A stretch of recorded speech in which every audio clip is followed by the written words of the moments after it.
Okay. Director Garfinkel. Yes. Director Gibson. Here.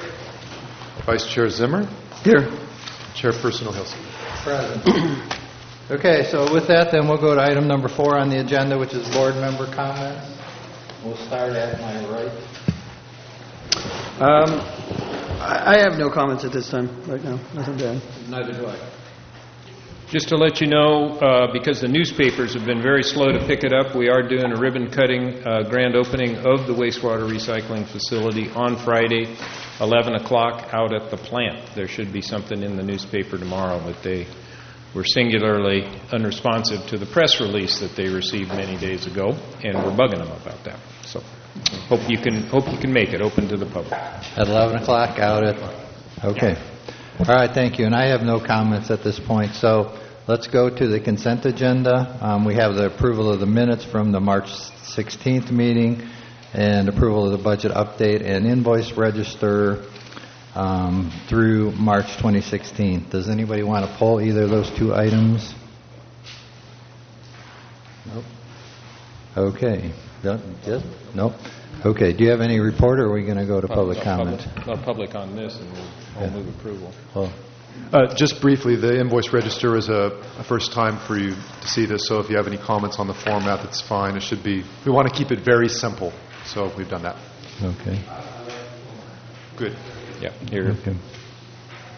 I think that's good public. Yeah, you do that. Yeah. Okay, so we'll have public comment on the consent agenda items only.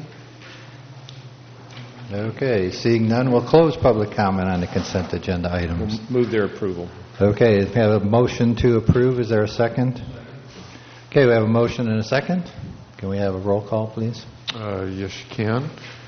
The motion maker, Director Yes. Gibson. Yes. Seconded by Garfinkel. Director Garfinkel. Yes. Vice Chair Zimmer. Yes. Chair O'Hilson. Yes. I can see you're not used to this. I had trouble with the flag. You have trouble with that. But now I'll we'll get move there. I'll get there. Now we're on a roll. All right, we're on a roll now. Okay, so then we'll move to item number 6, which is the Executive Director's report. Rob. Thank you, Mr. Chair. Brief report this month because the main event is conservation, which is one of your regularly scheduled agenda items. Did want to note that we included as a follow-up the scope of work and proposed fees for the initial tasks contemplated for the financial consultant that the county has retained through the flood control district, and that is attached as attachment 1. And as you can see, there are a number of tasks there that range from looking at the administrative cost elements of the Basin Management Committee to the funding of actual projects that are contemplated in the Basin Plan. So it's an information item since that contract's already been approved, and they're looking to schedule a kickoff meeting here shortly, and we'll get that going and bring regular updates as the work proceeds. Did want to note that we did file the April 1st annual update to the Department of Water Resources. Of course, we didn't have the text of our full annual report. We explained that to the state, but we did want to be responsive to their deadline, and we did file by that deadline. And then a brief follow-up on potential creek discharge. We did have a meeting with the owner of the property that was affected by those wells that were within the 2-year travel time of the proposed creek discharge. It was a good, cordial meeting and provided the property owner with a copy of the report, which they're reviewing, and they're going to be getting back to us, and we'll bring that back for further consideration. And that's all I have for my Executive Director's report. Before we go to public comment, any questions?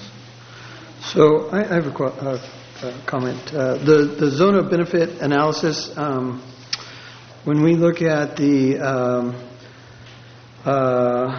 estimated timeline for completing this, did we get a timeline outlined? And will we get an update after each task is completed, or an update just periodically throughout the process? And then this budget includes all the tasks or the phases. Is that correct? Or is it just the first phase? This is primarily the first steps. It's the feasibility level analysis that would take you to a decision point as to how it might be structured, both for the administrative costs and then hopefully some vision setting on the full basin plan costs. I plan to give an update every month as the work progresses. This initial scope, I don't have the schedule in front of me. I think it's around 60 days worth of work, 2 to 3 months, but I don't have that right in front of me. The county staff may have some feedback there. I don't see Carolyn or Ray in the audience. So yeah, we'll give you a monthly update, but this is just the first step, and there'll be other actions that the Flood Control District will need to take. And if there's any areas where the BMC needs specific input, we'll bring that as an agendized item for consideration. I think if Carolyn could answer if she has anything to add to as far as schedule, that would be helpful. I didn't see her. I don't think she's here. Yeah, she's not here. You said she was here. I said I didn't see her here. Okay. So, yeah. Okay. So do you have? Yeah. Are you done, Mark? Yeah. Okay. Bill. It's my understanding that after last month's meeting, the legal counsels for the 4 groups had a conference call just to discuss JPA, and I haven't heard anything about the results of that conference call. Is there one? We didn't get substantive input back to the extent that we could bring it back to the committee, so we weren't ready to go through that here today, but we will be bringing that back. I don't know if any of the respective staffs wanted to make basic comments. They started the discussion, but they're still getting to closure on that, so we're... Okay. I can add in just that. You need to go to the microphone so you can...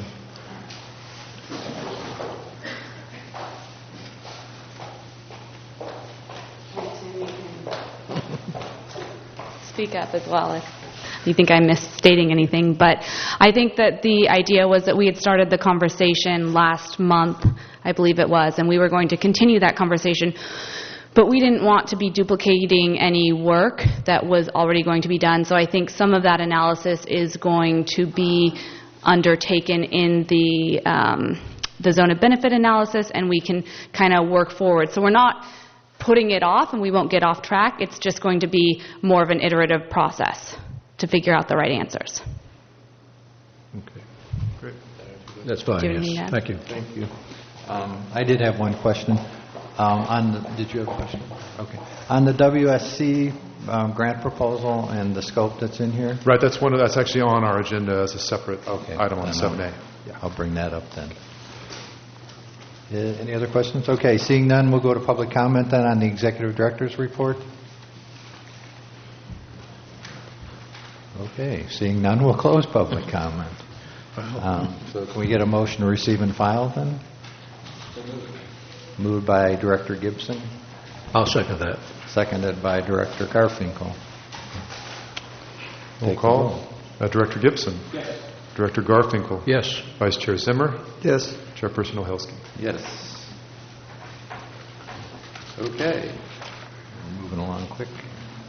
All right, that brings us up then to the action items, which is the first one, which is the one that I was asking a question about, to approve the scope and fee for grant services from WSC. Right. So brief staff note on that. We did set aside a budget for this calendar year of $12,000 for grant assistance, and we reviewed 3 proposals from very qualified consultants. It was a tough selection, and any of the 3 I think could be useful to us as a committee. But we did select WSC for the first focus task of initial grant screening and just to establish a priority of what we might pursue. And they produced a detailed scope of work and a proposed fee, which we rounded from their proposed fee of $3,700 in rough numbers to $4,000 to provide that initial work product.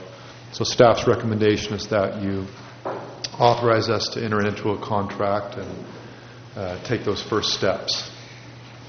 be happy to answer any questions. Well, now I have one. I'll go first since I had the question. In the scope here and the work program, there's really no schedule here, so I was just wondering, can we get that added or at least get updated on the schedule as this moves along? Because obviously we want to get this done as an efficient as time frame as possible. Yeah.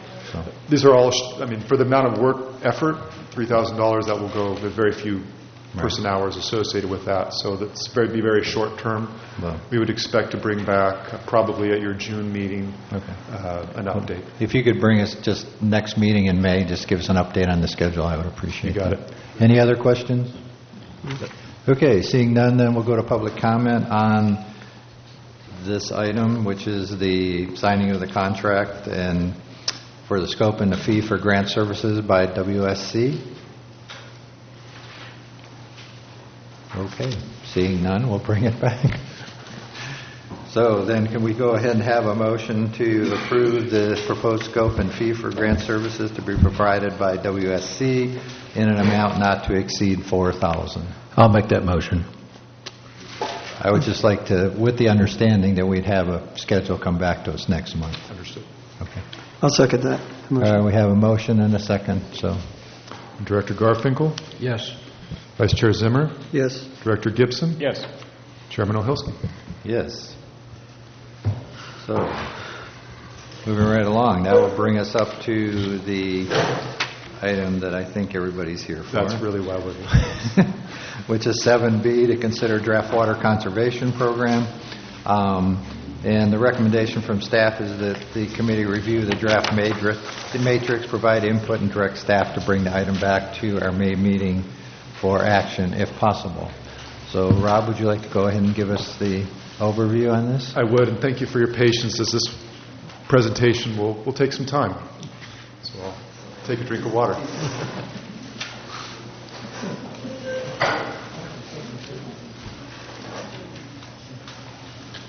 So today we're going to be talking about a proposed structure for a water conservation plan that would be adopted by and pursued by the Basin Management Committee as a whole. And I have a number of slides that give you some background in water management issues here. And this is, I think, some very interesting initial information. We thought, let's do a PowerPoint and make sure everyone's on the same page. So you all have seen this slide before, at least most of it. And it does show that over the last 20-some years, 25 years, our production as a purveyor group has dropped from a high of 2,500 acre-feet per year down to the surprising low last year of 1,000 acre-feet. That's a 60% drop with a static population.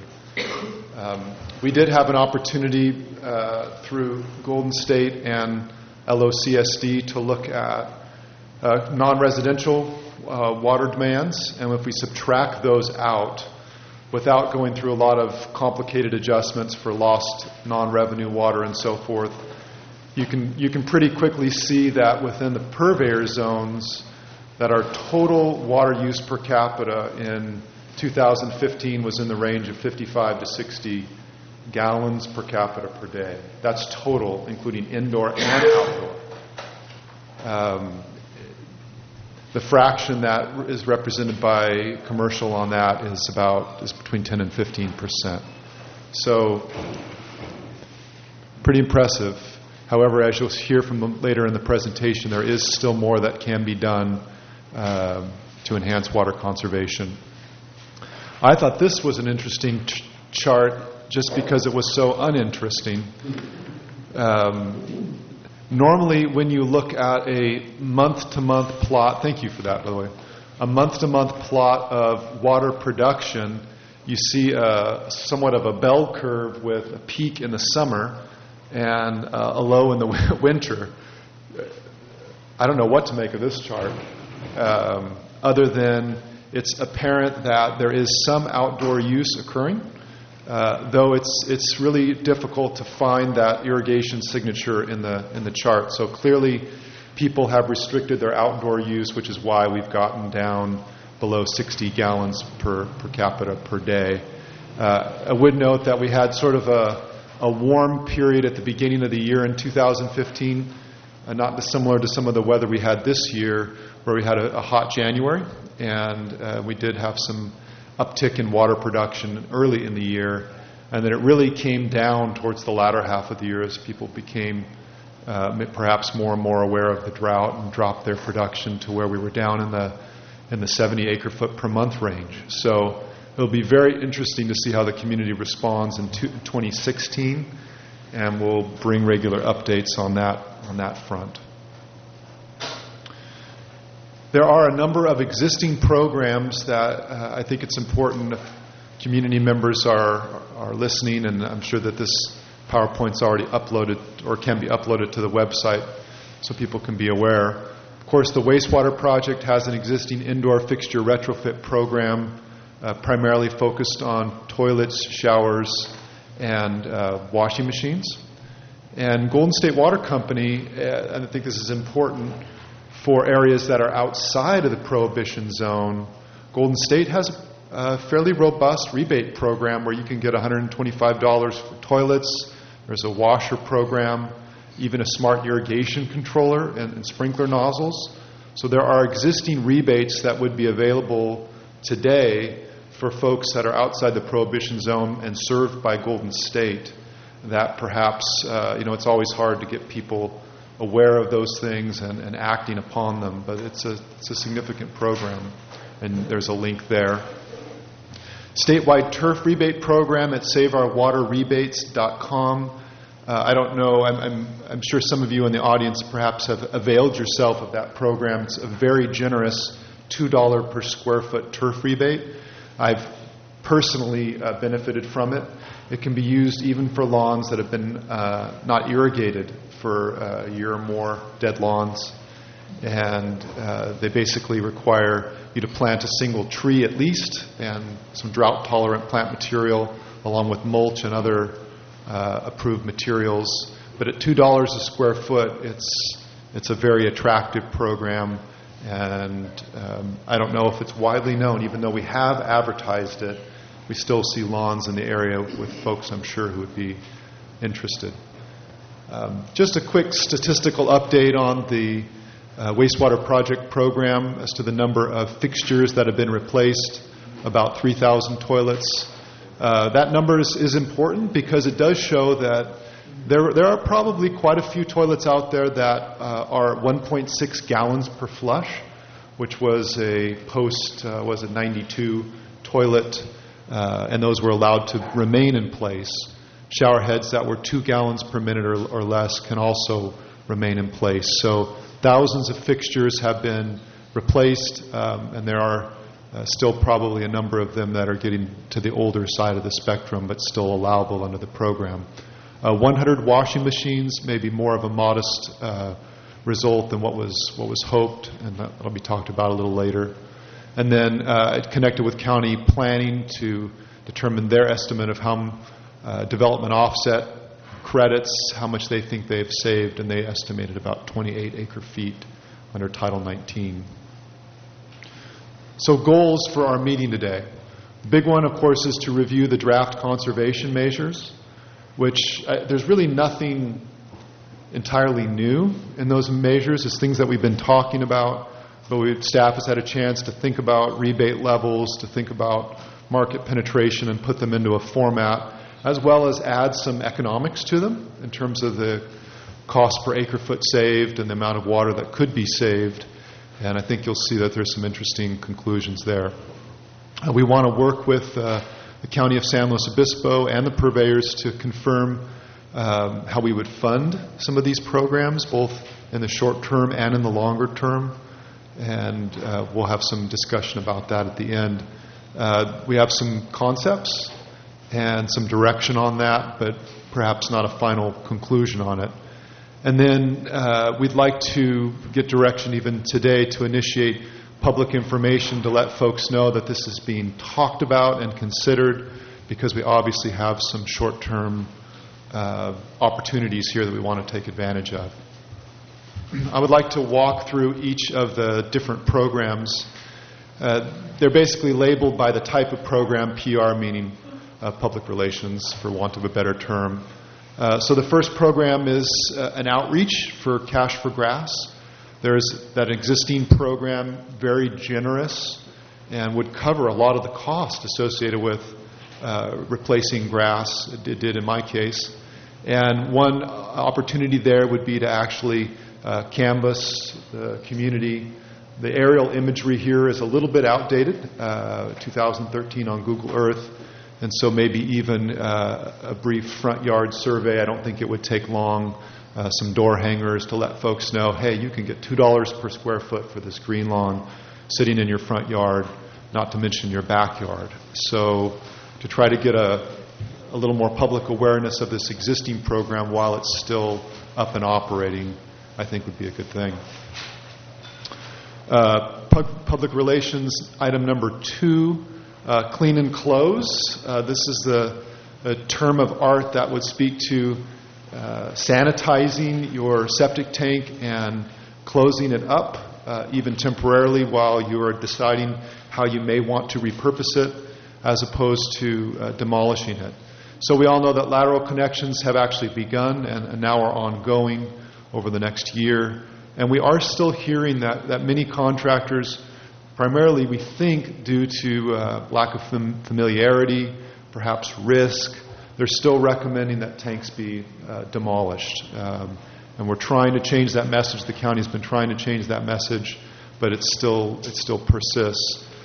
So we're suggesting that there can be some very immediate outreach, at least to let folks know that rebates are under consideration. We're actively pursuing funding. The rebates will be substantial, and that to provide for the flexibility of repurposing your tank, you need to strongly consider cleaning and closing at this point as opposed to demolishing the tank. We also have found that when we really get down to brass tacks, cleaning and closing is cost efficient relative to demolishing. Bill, you want to make a... I'd like to just interject into this. Help me with the yes. Yes, clean and close. It's not clean and close. It's clean, fill, and close, which means that you have to fill up your... Yes, it is. Fill with what? Fill with water is what you're talking about. Yes. You have to fill with water. So what you're essentially doing is putting, like in my instance where I had a 12,000 gallon tank. 1,200 gallon, yeah. 1,200 gallon tank. I had to fill it with water, which will just sit there for God knows how long. So it's, when you talk about conservation, that may be slightly counterproductive to fill the tanks that were emptying. Yeah. Oh, well, hang with us. We got more coming. So public relations item number 3, or program number 3, is to perhaps do a campaign towards folks that are outside of the prohibition zone. If they're a Golden State customer, a reminder of the existing programs, the statewide turf and toilet rebate programs, which are available even to private well owners that are outside our area. And then the opportunity to remind them that seawater intrusion is occurring, substantial conservation measures are happening within the urban area, and to encourage them to be a part of that if they are not already. And then conservation audits. When you look at all the programs that we're discussing, they can be clear to us, but they become daunting to somebody who's unfamiliar. And so a mechanism to explain those, have a person that can actually be talked to walk somebody through the rebate process, to point out and bring in some of the other available rebates, such as PG&E and gas company for many of these items, I think would be a good assistance to the community as they try to navigate the rebate process. And the idea really is to maximize the opportunity. So if folks aren't aware of how these programs apply to their properties, they may not take the maximum opportunity and benefit, and this would help to accomplish that. And now we get to some of the contemplated actual rebate programs. That would be a dollar rebate for the implementation of specific measures. And with this, we have some estimates of water savings. These obviously can vary substantially depending on specific practices inside the home. The more miserly folks are with water, the less you'll save when you implement a fixture program. But I've given a range and tried to bracket this in such a way that it can at least become good for comparative purposes. So for hot water recirculation, it is a system to minimize the waste of water while you wait for hot water at the tap. There are a number of different styles. I prefer the one where you actually push a button when you want hot water to avoid the ongoing waste of energy for keeping the water hot all the time in the pipes. But there are also timer-based systems and temperature-based systems. So a number of different options there, and they vary in price. The proposed rebate is $300, which is substantial relative to the cost. I mean, that will certainly fund the pump itself, maybe some of the plumbing work. It will not fund the whole hot water system. I priced them out myself for my own property, and somewhere less than $1,000 I think I could get it done for the push button style, but this would be a substantive rebate and incentive to get people to implement. Annual savings estimates vary depending on practices. 5 to 10,000 is the range I provided. I've seen estimates of over 10,000 in some of the literature, but I think it's in that range in Los Osos. And assuming that this fixture would last approximately 10 years, the cost per acre foot saved is fairly attractive. That $1,400 per acre foot reflects the value of the rebate, not the value of the total cost of the fixture. So when you look at the cost to the BMC, it's fairly cost effective relative to comparing with other fictitious projects that may be out there for importing water and other things that could be north of $3,000 an acre foot. So in each of these slides, I talk about full implementation. If you had widespread adoption of this measure, you could save in the range of 50 to 100 acre feet per year. And that's even on top of the substantial savings that have already been occurring in the community. So this is a substantial opportunity if it's widely implemented. Item number 2 is a little more aggressive high-efficiency clothes washer program, upping the rebate from $150 to $250 and extending that forward into the future. Annual savings vary depending on the type of washer you currently have, but range from 3,000 to 5,000 gallons, and you can save 20 to 30 or even a little more per load. I'm one of the 100 adopters of the county's rebate program, and it definitely had a substantial savings for me. We think we clocked our old washer at about 50 gallons per load, the new at about 15, so I'm a little north of that range. So if folks do it, it definitely is a substantial water saver. There is a limited fixture life with modern washing machines, and that drives the cost up. So I'd say it's a little deceiving to say, oh, this is not a cost-effective measure. It becomes more effective if folks either are careful with how they maintain the unit, or when they replace it with one in kind, another front-loading unit. Then this fixture saves water on into the future. So full implementation could reach 40 to 60 acre feet per year. And this could be additive to the last program. They're not mutually exclusive, so you can keep that in mind, because some of these programs you can't necessarily add them because they're overlapping. So as we discussed briefly in a previous slide, there are thousands, perhaps over 5,000, I've seen estimates between 5,000 and 8,000 toilets in the community that are the 1.6 gallon per flush. That could be replaced with some of the newer technologies that can achieve less than 1 gallon per flush. Even if you go with a code-based technology, which is 1.28, the 1.28s, in my view, the good ones flush better than the 1.6s. And I think it would be worth considering continuing this program on into the future in order to encourage people to go beyond the 1.6. So the proposed rebate matches the county's rebate of $250. The average savings is a little more modest than some of the other fixtures, but considering that there could be multiple toilets in a single home, it does add up, estimated at about 1,500 gallons per year. For toilets and shower heads, I use some of the Pacific Institute numbers for number of flushes per day and minutes of showers per day in coming up with some of these estimates. But because the rebate is fairly modest and the fixture life is very long, the cost per acre foot for the rebate is fairly cost effective at $2,700 per acre feet. And again, the savings, I think, could reach 30 to 50 acre feet per year.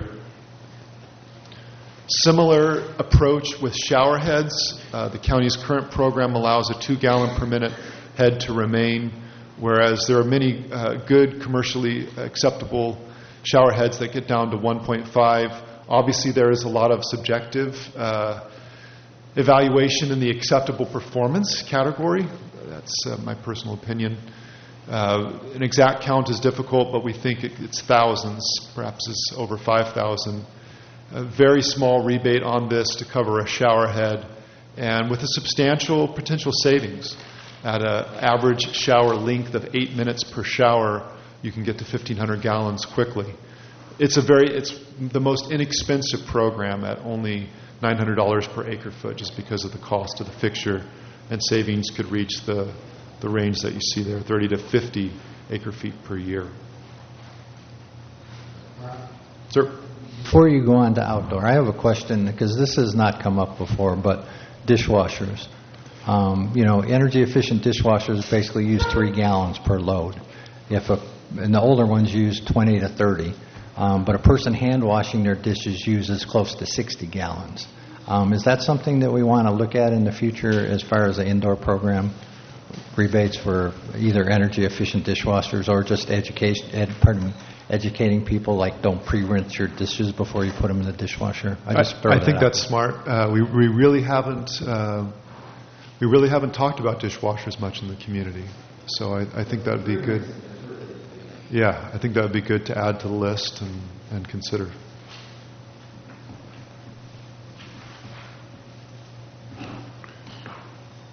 Okay, and now we want to get to various septic tank repurpose options and outdoor options. And I think it's good, Bill, that you brought up the issue of clean close and refill and how that can be used along with this program.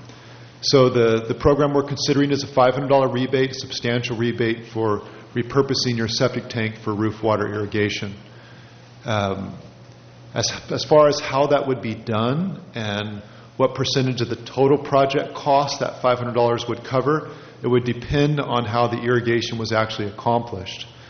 For a permanently mounted pump, you could spend several $1,000s on a repurposed, fully automated irrigation system. It'd be easy to do.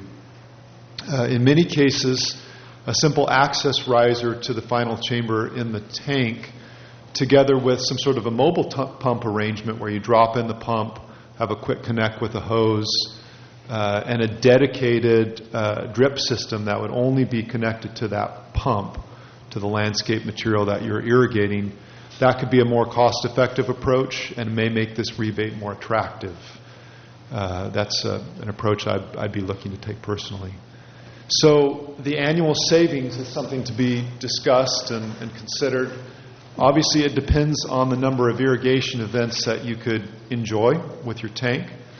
And depending on the tank location, there are many areas in the community where we don't have high groundwater and the tanks aren't at risk of popping out of the ground or floating.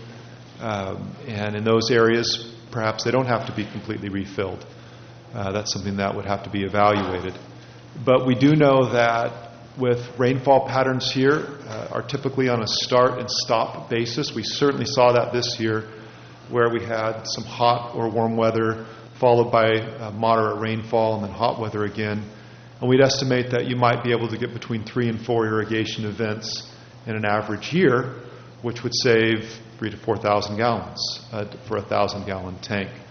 So obviously this is climate dependent, and some of the other programs here perhaps would yield more benefits But we thought it was a reasonable estimate to get 3 to 4 turns on a tank. Tank life, of course, could vary, but for precast concrete, we figured it would last at least another 20 years. 20 years is not as long as it used to seem. And you look at the rebate amount, yields a $2,300 per acre-foot water savings estimate. Still cost-effective, but of course there's a number of embedded assumptions there. So with full implementation, the savings could be substantial. And of course it depends on people's behavior with respect to their irrigation practices, but it could reach 40 to 60 acre-foot per year in our estimation.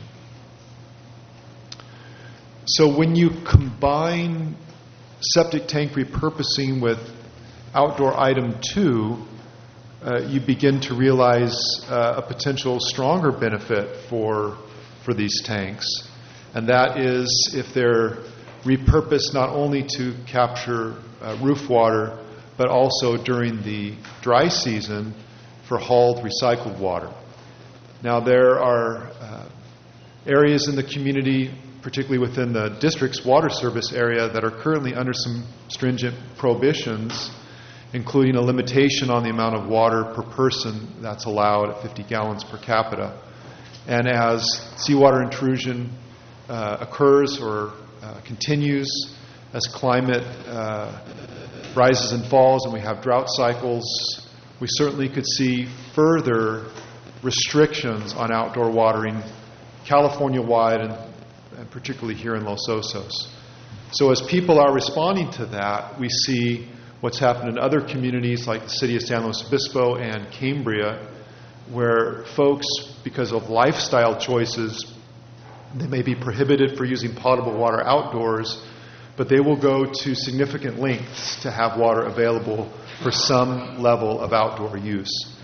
And for that reason, having recycled water available. Bruce, go ahead. And let me just add, in Cambria, it's not so much a lifestyle choice as an ordinance and a very severe pricing structure. Right. That drives that choice. And we'll talk maybe a little bit about that. Good. Yeah, I could use some context there in Cambria because they've been living with that for a number of years. So, recycled water. There is a state policy, in spite of my personal efforts, that prohibits recycled water from being delivered under pressure to a single-family home.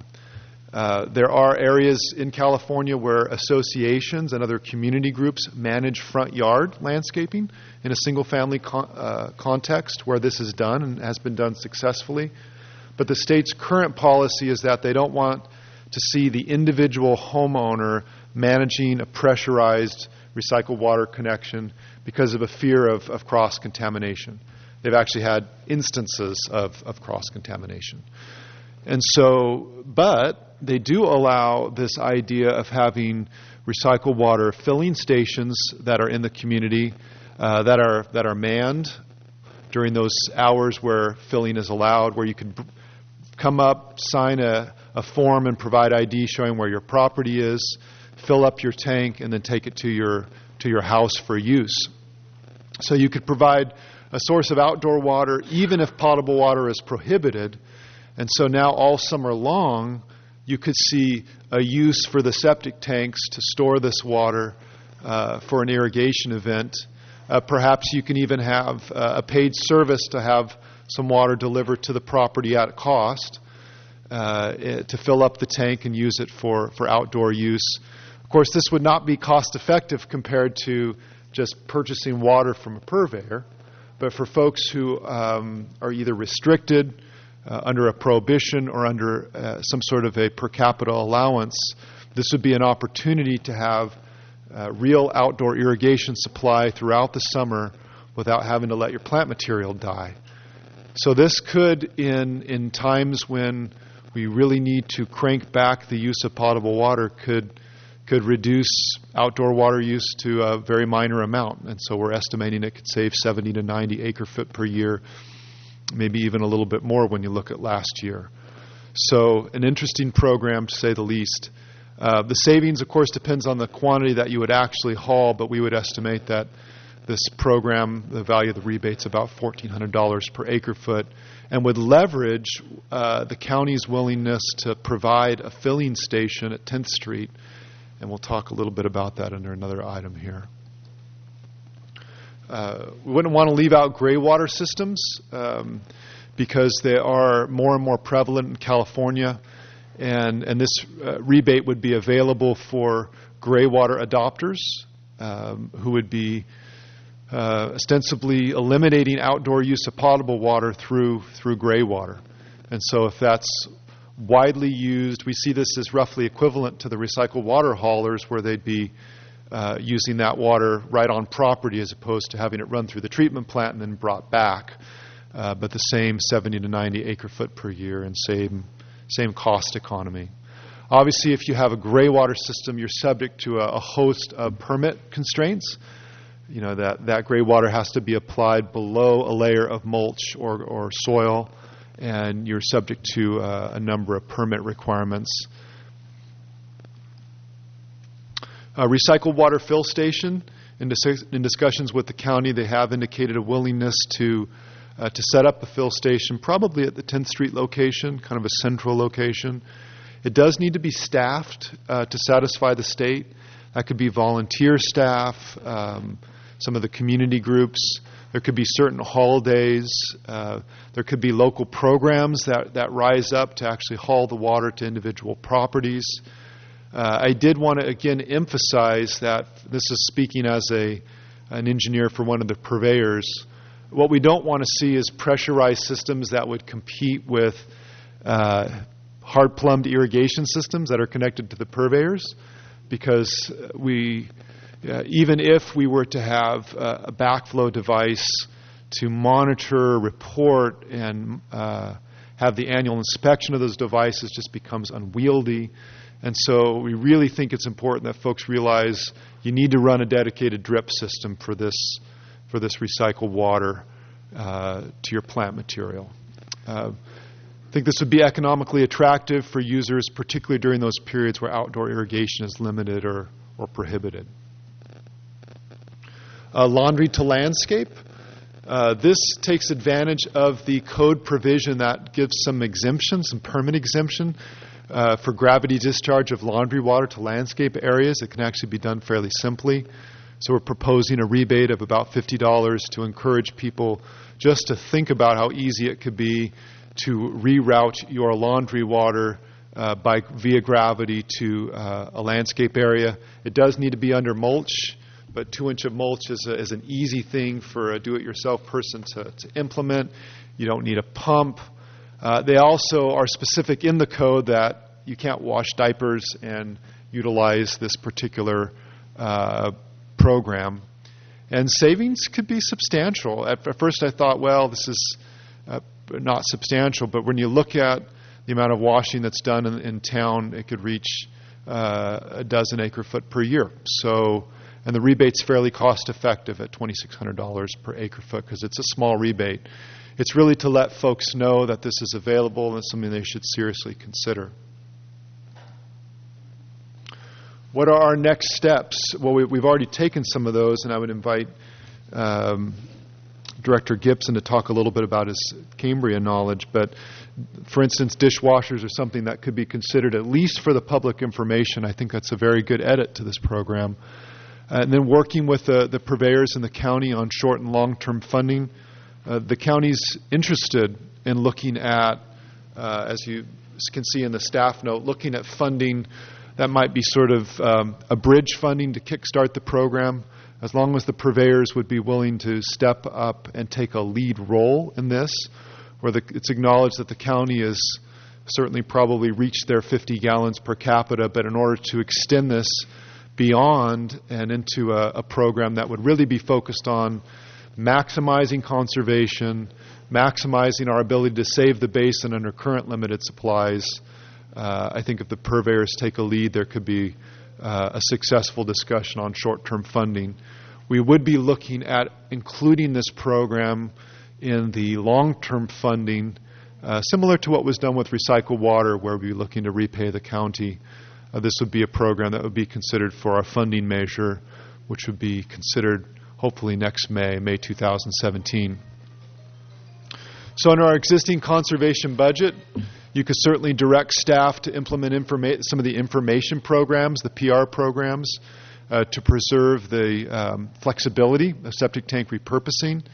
And I'm not saying we'd necessarily go out and hire a PR firm, which means it may not be very glossy. Although the county's information has been quite good, it might be postcard level things that can be done cheaply to keep this in front of some of our residents. And I think it would be good to talk a little bit about Cambria if you want to give some more context there.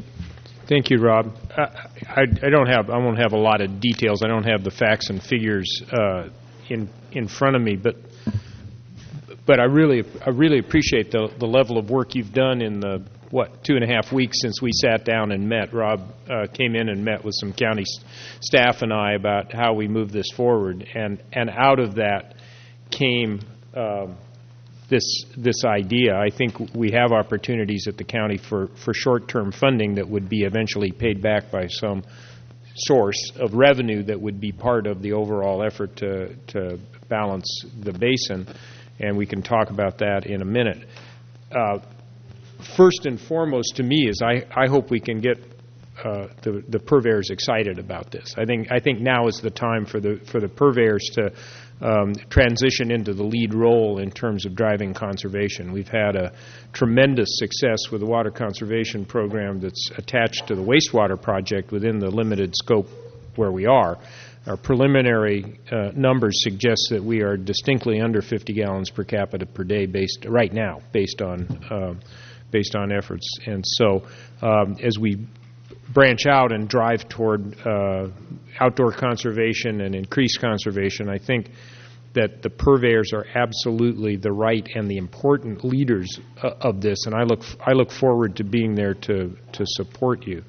The part of the key of that is that the purveyors have the responsibility for the pricing and, to a great extent, some other regulation, and that's getting back to Cambria. That's how it worked, facing very dire situation toward the end of the summer just passed.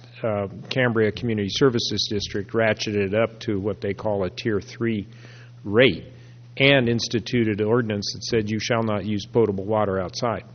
Now, since the rains came, they've backed off a little bit, setting a pretty hard cap beyond which serious surcharges get imposed, and allowing a day or two a week when potable water could be used outside. But I think the real push that ended up with recycled water being hauled in tremendous quantities up in Cambria. Every pickup truck seems to have a mini bulk 275-gallon plastic tank sitting in the back of it. Was the fact that there was an outright prohibition of potable water being placed outside, and a very serious pricing structure. So that's why I look to the purveyors to say, let's get in. I'm happy to partner and figure out how we can move this forward. But I think the cost effectiveness, the economics of these rebate programs are going to be driven to a very large extent to how the purveyors price their water and how they choose where they can to regulate its use. And again, very open to discussions from the county side if we can be helpful in setting the framework right. But it's that interaction that really makes this work. Any questions before we go to public comment? Yep, Bill? I'd just like to ask you, Rob, to add to your slide. S&T Mutual Water Company has hot water recycling rebates that we've had them for over a year. Do you really? Yes. I didn't know. Okay. And what is your rebate amount? I believe we credit them with $100 per installation. Have you had any takers? Yes. Okay. Yes. Yeah. Not many, but we have some. S&T, early adopter. Okay. All right. Any other questions? Oh, Yeah, I have a couple questions. So, we are excited about these programs, and conservation is definitely going to lead the way of where we need to go. But just making sure that we ask the right questions and dive into the programs that are going to be most beneficial right away, I think is critical. And looking at the financial commitment from the Basin Management Committee right now, and what needs to take place for these programs to be the rebate programs and the financial amounts that were provided. Is that a standard amount, or where did those figures actually come from for initiating a $500? The actual figures, and is that enough to really provide incentive for people to jump on board with some of these programs? Because as you mentioned, the automated pump system, if it's over $2,000, is $500 going to be enough to make that happen? And is that enough to benefit the purpose of what we need to accomplish for the committee? So that was just a question of, you mentioned going back and using some of our money for to look at the programs and do more of an analysis of what's going to be the best benefit. I'm a little hesitant of going with another, we're just doing a lot of analysis right now in the beginning, which is what I think we need to do.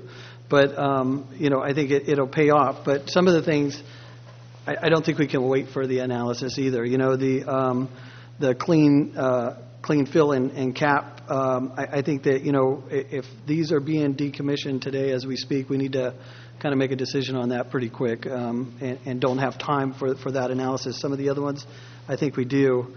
I think that also all these programs, although they might not seem reasonable right now, as Director Gibson pointed out, they might seem very attractive in time to come. So we need to keep everything on the plate and keep those somewhat fluid of the programs and what works now and what will work later.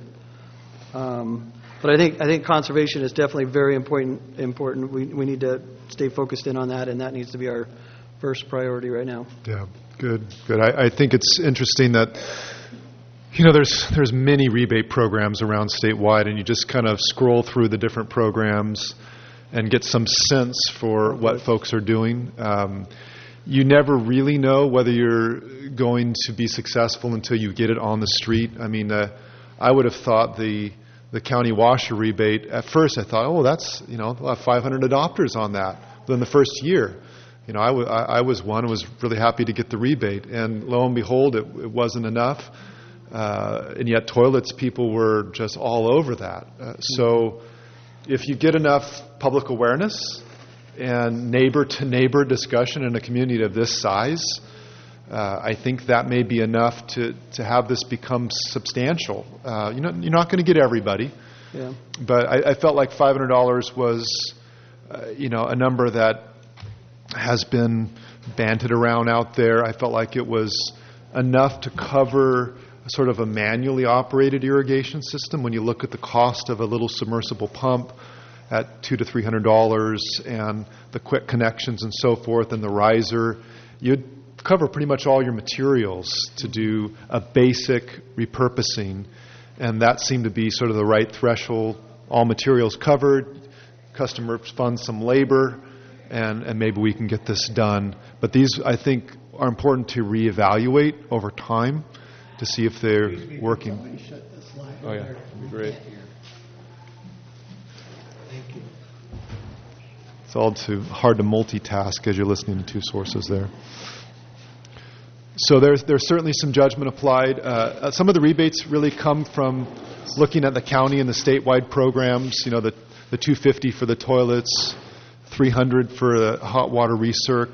Again, looking to cover at least the full amount of the material on the fixture, if not some of the labor. Mm-hmm. So I just have one other comment. Just the, some of the recycle programs. I know I mentioned it before. Just ensuring that we have the ensure that everything is in compliance, and Golden State will look at that closely before anything's connected to the system, our water distribution system, or anything like that. So we just want to make sure that we're following all the guidelines. Yes, that's important. Bill, do you have a question? Yeah, I would just like to point out, and I brought this up to the Board of Supervisors, not this week, but the past week, that they reevaluate their requirement that we fill our septic tanks, repurpose septic tanks with water, because that's an awful lot of water.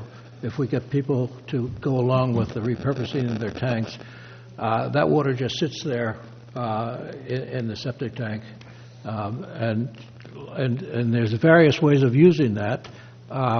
One, the least expensive way, and probably the very beneficial, is just use your septic tank for what it's been doing right all along, which is going into your leach field and preserving all that planting that you have living over your leach field. Because if you go around the county, or Los Osos, you'll see that there's spots where we have trees and things like that. Most of those are right over leach fields.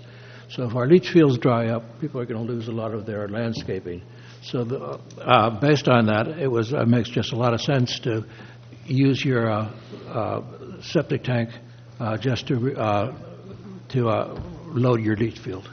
I think it is worth understanding that fill requirement. Is it a ballast type of hold-down requirement for high groundwater areas? Is it a structural hydraulic pressure push out because the tank wasn't designed for it? What is the genesis? I believe it was put there for the fear that water, contaminated water, might come in contact with human beings, and they don't want to cross-contamination. I believe it's a health issue that it was there. Okay. Staff can get to the bottom of that if you know, Bruce. Well, Bruce? we're working on that. Well, I had a couple more, but I wanted to give you the floor, too. We're working on the question that Bill raised as to why is it that the water has to sit there. I think there are certain mechanical issues like keeping the thing from popping out of the ground or collapsing that are going to have to be assessed in a case by case. But we've got our septic experts working on what the disinfection regime can be, and I'll have Sherry track back on that and see how we're doing. Yeah, do you have any questions before I go to public comment? If you didn't have anything, I would just note in terms of Rob's comments about the wastewater project conservation program. There is a sort of fundamental difference between toilet and washer situation, which relates to what I was saying earlier, is that it is by ordinance that the toilets must be replaced down to a certain extent. The washer was an opportunity to give people a chance to conserve more on an optional basis. Right. And so that was a little bit different.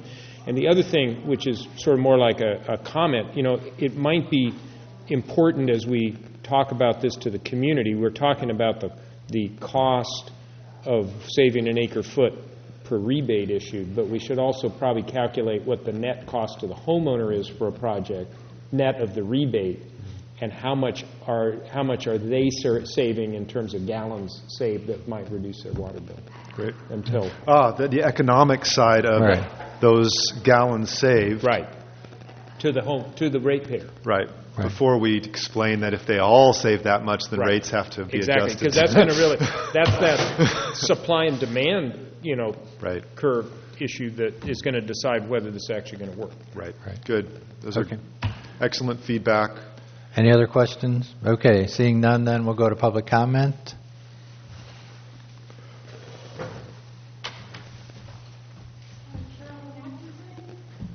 I'm kind of disappointed by this whole project because I thought the Basin Committee was supposed to look at alternates to getting us more water, such as mixing the upper and lower aquifers and drilling wells in the east. And when I looked at the Basin Plan draft a long time ago, granted it's been a long time, conservation wasn't a big part of it. The conservation was part of the sewer project, which is part of the Basin Plan.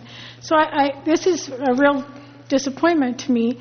Also, you're not taking into consideration, you save more and more water, the rate of water, the cost of water goes up, and all the rebates are paid for by the stakeholder, and in some way, either higher fees, taxes, rates and charges. If the county's loaning us the money, there's going to be, we're going to have to pay that back somehow for these rebates.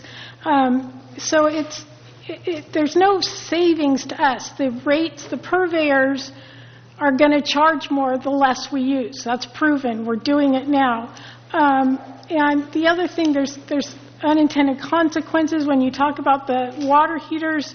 My neighbor has one, and she can't put in an instant water heater valve. So like me, where I can just turn hot water on in my shower, she had to pay for a whole new electrical system. She has to fill her bucket to get hot water. Granted, she doesn't have a water tank, but I get instant hot water. So there's all, you sell ideas that sound good, but in the long run, they're going to cost us a lot more. And I'm surprised that there was a meeting with county staff and without the other water purveyors present. That's kind of, it's a group effort here, and I'm kind of disappointed in that. But I want to hear what we're doing to bring quantity in, not, asking more and more of the ratepayer, because we are going to end up paying more the less we use. And I want to hear about, we had desal on that plan. We had, those are the things people, I think, are willing to pay more for, not less water. We're going to be paying more for less, and that's a concept people don't really, it's not our nature. But I think people are willing to pay more for more. And those are my comments. Thanks.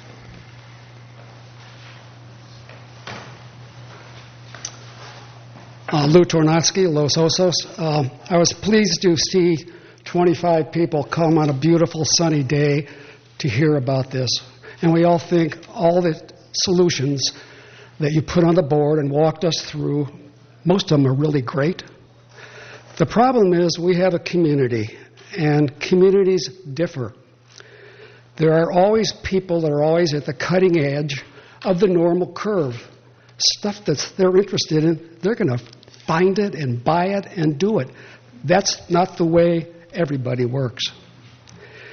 And what's missing, and there's a normal curve for any new innovation. You got the early adopters, and then you got people, well, maybe I'll do it. Then you got people down at this end of the curve, they'll never do it unless you hold a gun to their head, almost.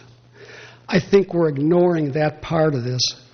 This needs to be the technologies. We'll pick the ones that have the most impact and make sense from an economic point of view. But this has got to be a campaign that hits everybody. I mean, actively hits them. People going around in neighborhoods. People having discussions. Otherwise, this is going to be so slow and so slow. And there is a huge literature about how you go about this. There's two things. People are different and technologies are different. Some technologies are infinitely easier to implement, and some are a bear. They'll resist those. People differ. Some people will get onto something that's new, and they're into all this stuff, and they'll get it. Then there are people down at the end of the curve. You're going to be twisting their arm for months. We need to think about a real campaign that's going to last months and probably years, that's innovative, has all kinds of ways people can relate to these things, and that's the part of it that I kind of got as missing.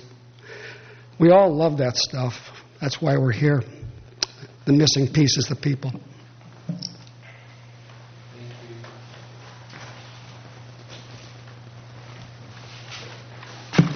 My name is Keith Weimer. I'm the chair of the Water Committee of the local chapter of the Sierra Club and a member of the Sustainability Group.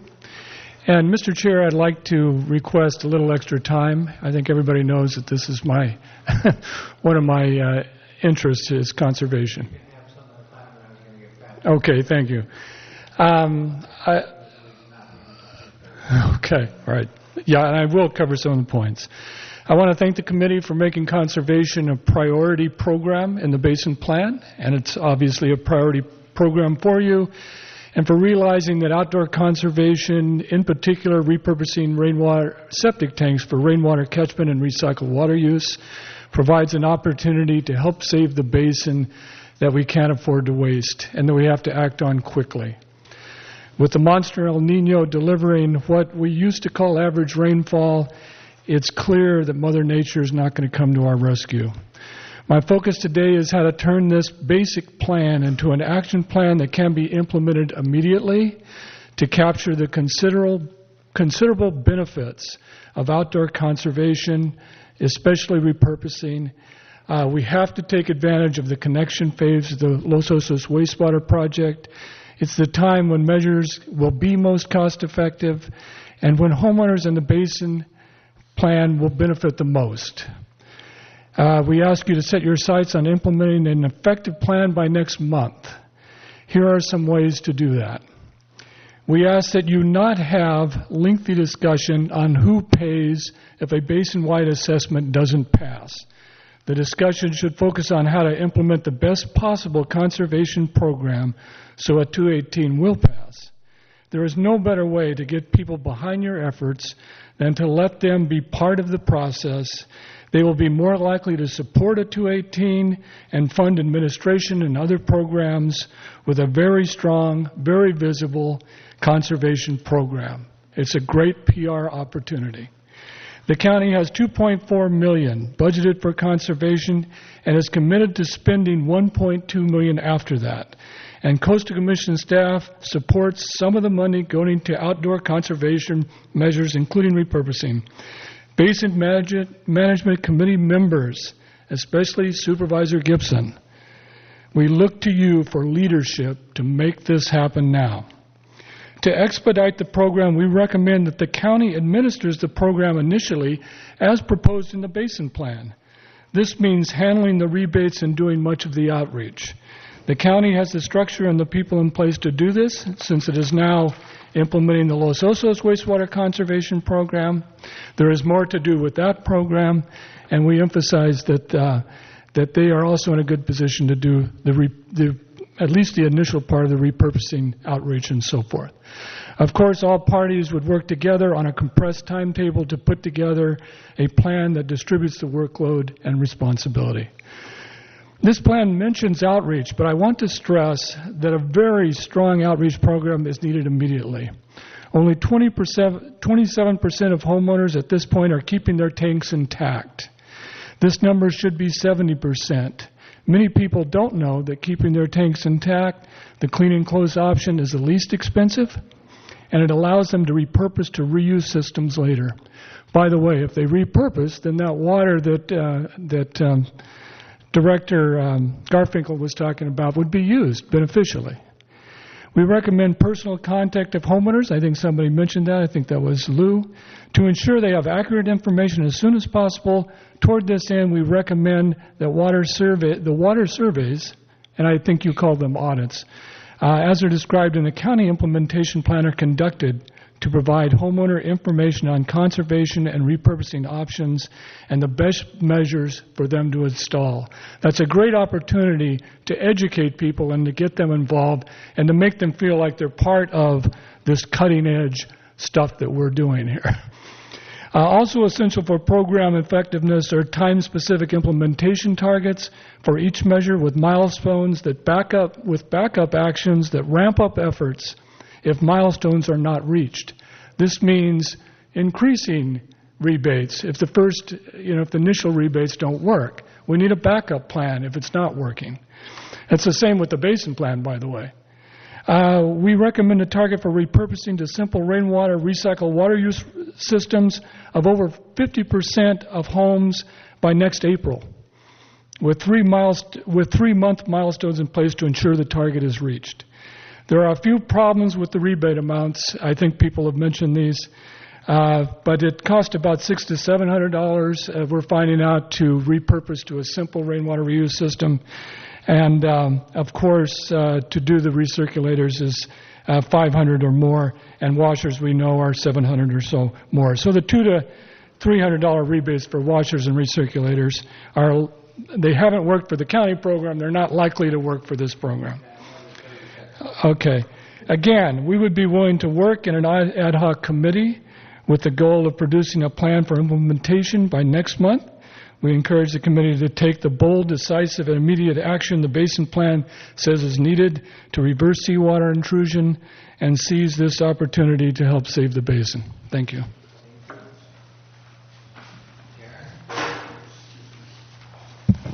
Thank you. My name's Karen Zendetti, and I am very grateful to each and every one of you especially, Rob, for putting so much time and energy into making this a successful program for our community.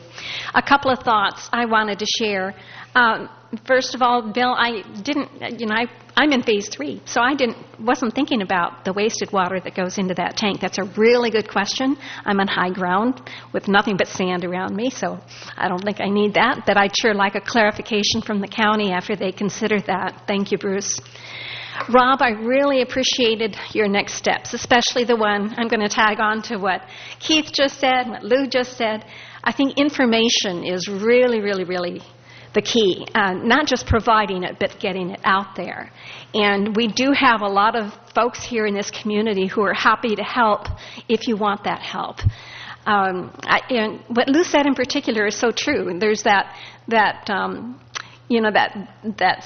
graph, so to speak, where some are on the front end, some are very slow and reluctant. But a lot of that has to do with education, I do believe, and incentives. So the rebates are part of that education. I'm going to just say one more thing, and that's actually in a comment to a previous public speaker, and that is about why are we asked to conserve as opposed to why not bring in more water. I've done a little homework on this when I sat on the technical advisory committee with you, Bill, and Marshall, and learned a lot in that process. Desal is the most environmentally destructive and the most expensive way to get your water. And the state doesn't have much water. Nacimiento certainly doesn't either. We need to find ways to live within our means. Our means is our aquifer. We need to live within that, I do believe. And I'm going to tag on to Bruce, what you were commenting to the purveyors, I strongly support, and that is that even though we don't want to pay more money, the fact is the money really drives usage. And so, I think that water is the new gold. Purveyors are entitled, but also reasonably should be pricing water so that people use less and less. That's what's going to drive that relationship, as well as the relationship with rebates. So I just want to affirm very much what I'm hearing and offer support. Thank you so much. Lynette Tornatsky Los Osos. I'm following up on Bill Garfinkel's comment about why are we doing what we're doing with the tanks and filling them up with water and just letting them sit there. I'm in Group 3, so I haven't really thought about the waste of water, but I'm wondering about the bleach part. I have 2 trees in our front yard that have never been watered, and they're lush, so I'm certain they're somehow connected to the septic tank.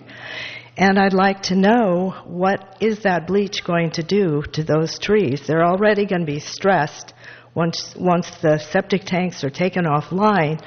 So what is the bleach going to do to them? And maybe people are starting to think about that and wondering, since we've been using these tanks for years and years without bleach, why are we doing it if we're not going to do anything but maybe use rain catchment and let the leach field, just take the water out back where it would go anyway? The other question I have is on how recirculating pumps work. We've already been told by one plumber that because we're on a slab, we can't do it. Most houses are on slabs. Now, that's perhaps incorrect information, but if we're already having contractors telling people, well, there's no point in using your tank, let's just crash it in and fill it, if we're having plumbers telling people you can't use a recirculating pump if you're on a slab. I mean, the people I know who have them are on raised foundations. So I have no idea how this works, but that might be some kind of information that those of us out in the community who want to do this need to get correct information. Thanks.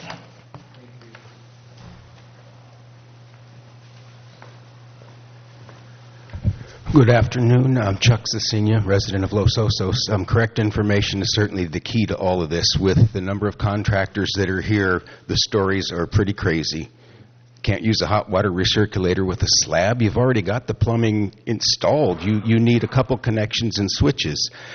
Water conservation is the cheapest way to find more water. I mean, it'd be nice if you could just go make more water. I'm sure you guys would like to do that if it could be provided at the same cost of the water we have now.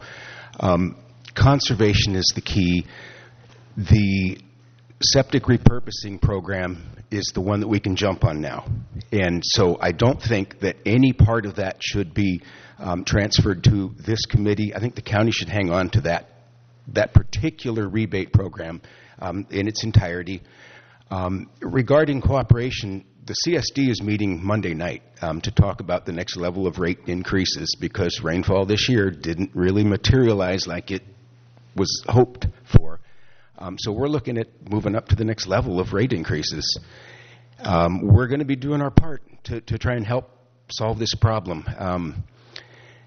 And maybe there'll be an ordinance in the future, just like Cambridge. Potable water can't be used outdoors. We don't know because we can't predict what the future weather is going to bring.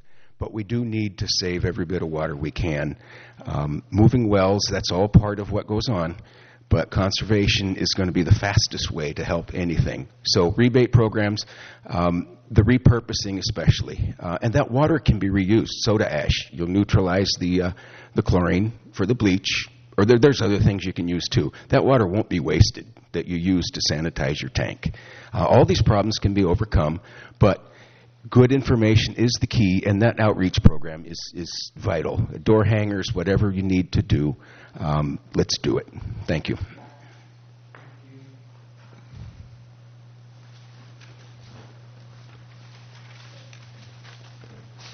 I'm Teresa Sawyer. I live on Manzanita.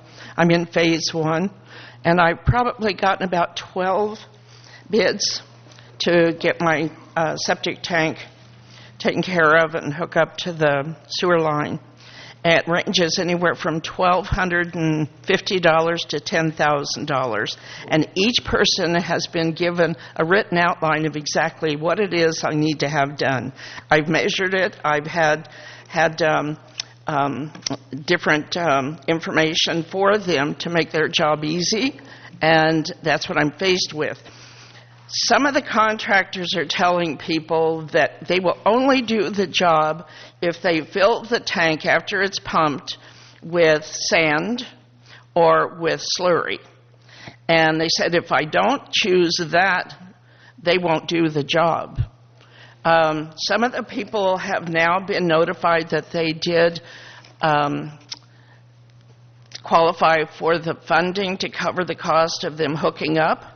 And right now is a perfect time to get that list, notify all those people, and the contractors are getting the money from that funding to for the homeowner to have the option to set their septic tank for reuse, because that water, no matter what you do or where it comes from, it's going to go back into the aquifer.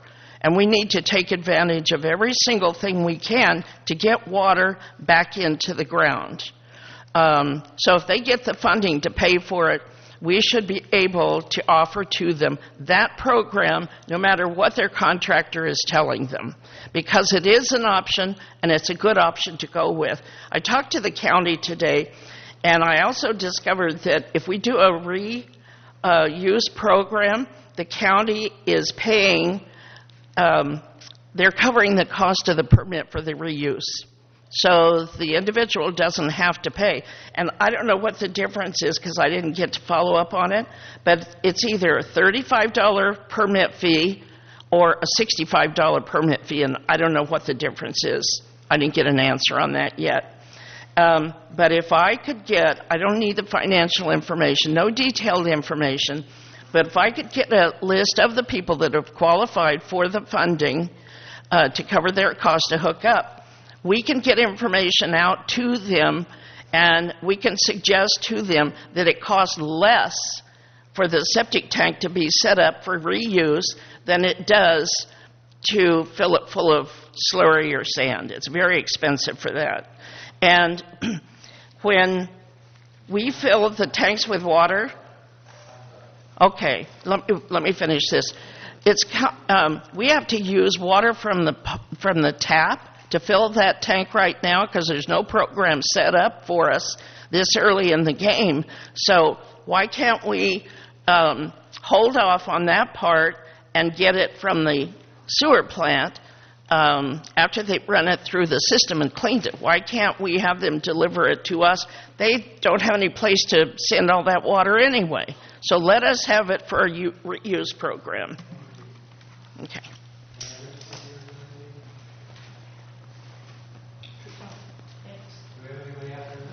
Lindy Owen from Los Osos. Number one, you can fill all these septic tanks with upper aquifer water. We have several places that it can be. I mean, we might have to take a little effort to get some of the upper aquifer that's polluted, but it's safe to use, and put that into the upper into our purposed septic tank. So bleach dissipates in about an hour, so it's not toxic. I come forward with a few other things. First, in this, we've got the 3 purveyors and the county. I want to know, the county is holding $2.4 million plus the money that will come afterwards. But I see no performance on the county's end to really be helping at this point. That $2.4 million could be set up to put fill stations in and to help set up a truck delivery system. And it could also be used to put meters on the private wells. It's known that there's a 20% reduction once a private well owner becomes part of the problem. They become part of the solution by cutting back 20%. That's significant. We have lots of little ways of actually getting conservation done with less money, and I think the county needs to put that $2.4 million to work now. Since 1970, we watched seawater intrusion begin, so it's a little bit late, but I still want that money used. Anybody outside the prohibition zone that needs water for outdoor reuse, they can pay a fee. I mean, set this up so it works. You have a truck drive up, it fills up its tank, it goes to John Smith's house, it fills his tank, comes back, goes to Mary Jones's house. What is the quality of life if we live in a dead habitat? That's what we have in our future. We talk about the trees that are going to lose their leach water. This is the only way you're going to fix it, is put water back into that tank somehow. We're paying mucho dinero to recycle all this water, so give it to us, and it belongs to the community. It should be way more affordable. And then all the purveyors will be raising their rates to cover the costs of us being more conservative, but we will have an outdoors in our future, instead of what's ahead is nothing. I mean, this is going to be one dead city. You look at the amount of trees that have died already, the landscaping that is dead. Just look out here at our county park. So I urge that we do that. I would be glad to help with some ideas about education. I thought a flyer that says so much rebate for your washer to buy a front loader uses 10 gallons versus 40 gallons. Put those big things around town. I mean, people will get it, and I definitely think education would be the biggest help.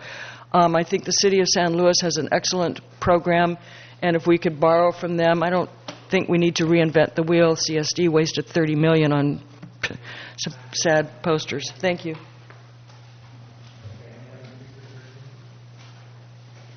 Before you start my time, can I get a slide put back up, Rob? The bell curve of water purveyor.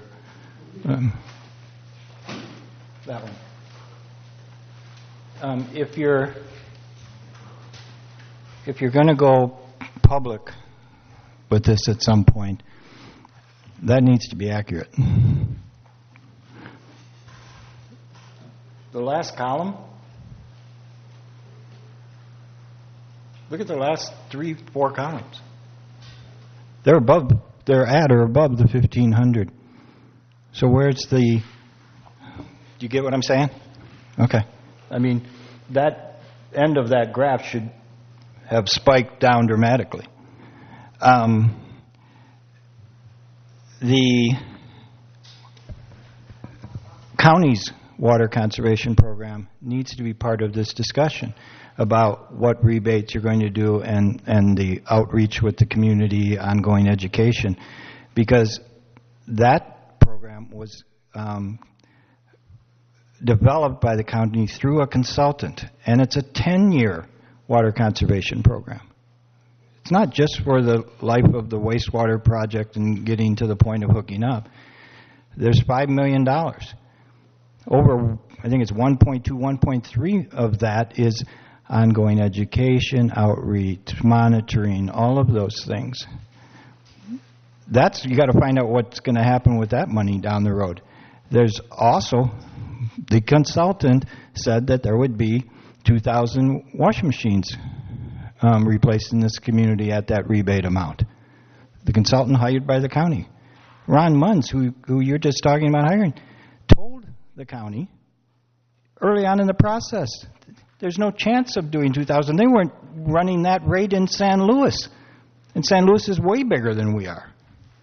So we need to be accurate when we go forward with this. The chart you had about, I'm not going to ask you to pull up because it will take too much time, but the slide you had about recirculating pumps, 5,000 to 10,000 gallon savings, you're talking 14 to 28 gallons per day on a per capita of less than 60 and a household size of 2.5 on average in this community. Is that the accurate percentage of savings when part of that per capita is outdoor also? I think you need to go back and, really evaluate some of those numbers if they are consistent with Pacific Institute and this type of climate and this type of community as far as the building inventory. Some of those numbers apply to Northern California where they have, winter. And it takes longer for the water to get through a cold pipe. That's all involved in this. But, Mr. Tarnowski, I'm going to end with this because there's a number of things we could talk about here. Said that there's 25 people here or whatever. There's actually only 15 from the public. That's 1/10 of 1% of the population of Los Osos. Don't you think this meeting and that presentation would have been good to have had videotaped and on Channel 20 on a continual loop like the CSD meetings for the next entire month? Really? And Marcia, you said this was going to be discussed at this meeting, that this was going to come up about the videotaping again. Yes, you did.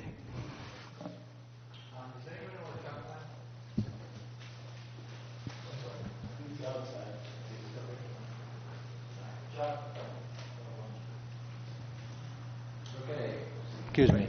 With that, we'll close public comment. For those of you, a lot of you know this, my wife had knee replacement surgery, so I'm going to have to leave. So, Chuck, you're going to have to take my place. Let me just make my comments, and then I'll turn it over to Mark at that point. But I think we had some good comments, and I'll defer questions till after I leave. Wonderful, thank you. But I think the important thing that I heard from all of this is the education program that we really need to get the community involved into it.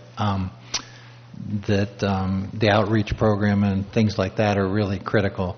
And I appreciate the fact about water supply. The Basin Management Plan is trying to work with the supply that we have without bringing in outside new sources of water, because that's really just something that, as we went through in the process, it just wasn't either environmentally or economically a viable thing to pursue. So it's really up to our users and up to our purveyors to be able to make this work. So, and with the county working with us in that regard. But again, I apologize, but my wife did have knee replacement surgery, so I have priorities in life, unfortunately. Good. So, Chuck, with that, I'll turn it over to Mike. Mark, pardon me. I'll turn it over to Mark. See, I got a little distracted here, so. Okay, thank you. So I have a couple of comments myself. You hear the public engagement.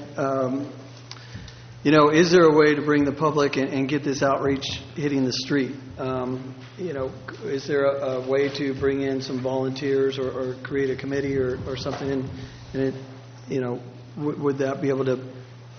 Would they be able to convey the image or the information correctly from the Basin Management Committee would there be volunteers to do that, to actually assist with getting this information out, and if we had flyers or something of that nature distributed, do we have a, Saturday community outreach meeting, just tabletop and see what those ideas are.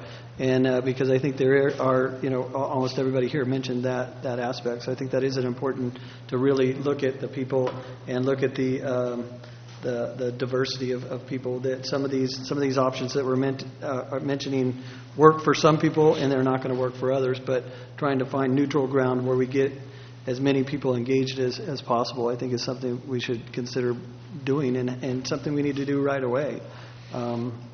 So that was one of my comments. I agree. Looking at conservation, something we need to do right now.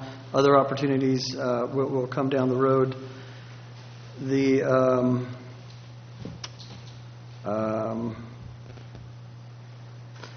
So that's about all my comments. But just the active campaign is something I think that all the community commented on. Yeah, and Mr. Chair, I think it might be good too if I don't know if you want to take director comments first, but for me to walk through maybe some responses to public comment. Sure. I thought it was a very broad and beneficial public discussion.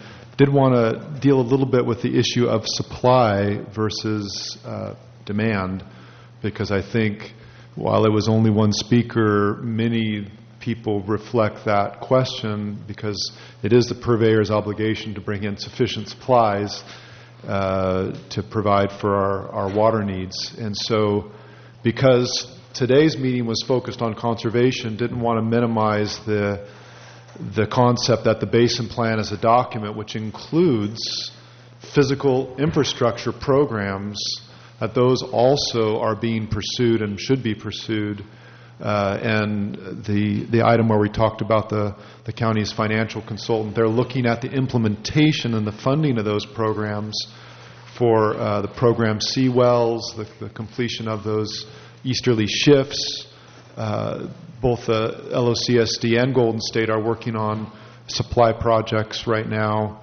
That being said, they're not the fastest projects, and they have uncertain funding sources for some of the Program C projects, and those funding sources may or may not be quick as well. So if we are successful next May and there's a program that the community can get behind to bring in to bolster our water supplies, then we'll have that advantage of having more water to enjoy. If not, we have the active threat of seawater intrusion we're trying to address at the same time.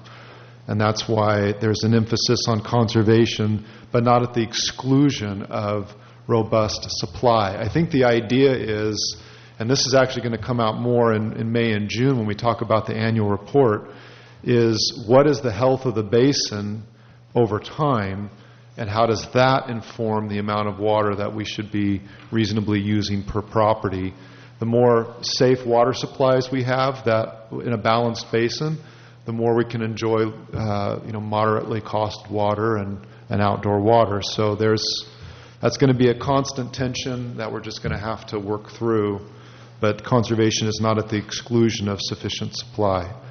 There was a lot of discussion on public information, and I think if staff at least had direction from the committee to, now that this is public, this discussion, to have a campaign that we can suggest to individual staffs of the various purveyors without involving the full committee, so we can move quickly to get information in the hands of owners, even just to let them know that this discussion is ongoing, that they may not be aware of it. I'll be clear that the public information side, I love my calculator and my spreadsheets, but that's probably not my personal strength. But others are strong in that. County has some people who are very strong in it, so we need to draw on those resources. And if there are volunteer resources, those can be helpful as well. Answering some of the specific discussion points, there was one question about hot water recirculation pumps and how they work. Those can function independent of the type of foundation on a building. There are systems that can just go underneath the sink. It just involves the installation of a small pump and a sensing device, which can be easy as pushing a button when you want hot water before you actually turn on the tap. I didn't mean to jump around in public comment, that I was expecting actually more feedback on the accuracy of my estimates for savings. Expected a lot of focus on that, actually. Didn't get it. Looked at the Pacific Institute, look at the EPA WaterWise statistics, which all tended to be higher than what I estimated because we are already so low. And so, did I hit it on the head? You have to look at some of the underlying assumptions to see whether we did. I think they were within the range. For instance, hot water recirc, assuming that even in our coastal community where temperatures are warmer, that there would be a 30 to 60 second delay in that hot water coming to the shower or coming to the tap, and the number of events that occurred per day. I did work through some of those numbers. That chart was annotated with text on the right-hand side to provide the current numbers. It's the bars that have not yet been extended out to 2015, so that was well taken. Let's see here.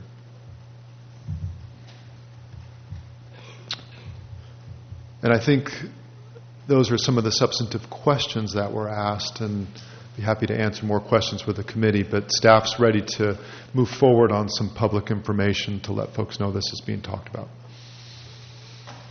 Okay, thank you. Thanks, Rob. Any other comments? Questions? Go ahead. It's Mark's chair, and I think. Okay. Oh, okay. Any I missed that part. Yeah, Vice Chair. Good. I was wondering why. Okay. Yeah. Any further comments? Yeah. Let me just indicate I stand by to work with the purveyors, and county staff can be brought into this as necessary. I think it's, and I take from the comment of the three purveyors at the table their interest in moving this forward. I think Mr. Ternatsky made a very important point about the social component to getting this done. It's actually a lesson we've learned in doing the wastewater project, which is that it is about the community relationship in getting stuff done and not so much the engineering. That the engineering will follow along once we have the community commitment. That community commitment is going to be a process of both education and enforcement through the authorities that the water purveyors provide in terms of their way of providing it. And let me just answer one piece that came up in public comment, is that about the county picking up the cost of the septic reuse. The basic reality is that the septic tank either has to be abandoned or repurposed. And as it turns out, the cost of doing that apparently appears to be a little bit less than for repurposing than it is for pure abandonment. Now, county staff working through Slow Green Build is on a mission to inform contractors that there's no specific reason that they need to abandon and fill with sand or slurry. We can't help what contractors do in the end. I suggested, we had someone quip, they got a proposal from a contractor that was going to fill the tank with sand.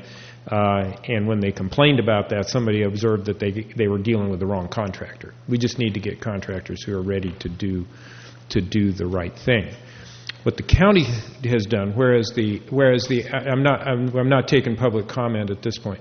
What the county has done is, while we found that the actual mechanics of reusing a septic tank is likely cheaper than abandoning it, the permitting costs were a little bit higher for repurposing. There was a little bit extra inspection that had to be done. And so our public works staff and I beat on our planning department for a while to get the permit cost down to be the same, whether it's going to be abandoned or whether it's going to be repurposed. So that's what we did in an effort to make it seamless. We think at this point there are adequate incentives in place given the responsibility of the property owner. Now, property owners who have financial hardship are in the process of applying for financial aid to make these things happen. So I think we're set there. Let me once again speak to the issue of the conservation money that's in the wastewater project. That project, that condition that requires that money is specifically tied to indoor water use. We've said that over and over again, and I don't know why it doesn't finally sink in. But I think there's a bigger philosophic issue here, which is that water conservation is a basin-wide issue and not a prohibition zone issue. So I think it's time to move resources away from the wastewater project and establish resources in a basin-wide configuration, and that gets led by the water purveyors and by the leadership of the county for those that aren't under the jurisdiction of one of the water purveyors. That amounts to relieving the prohibition zone of the particular whatever's left over of that water conservation cost, but basically spreading that over the basin. So what we're going to see within the prohibition zone is potentially a slight decrease in the amount that the prohibition zone is going to have to pay.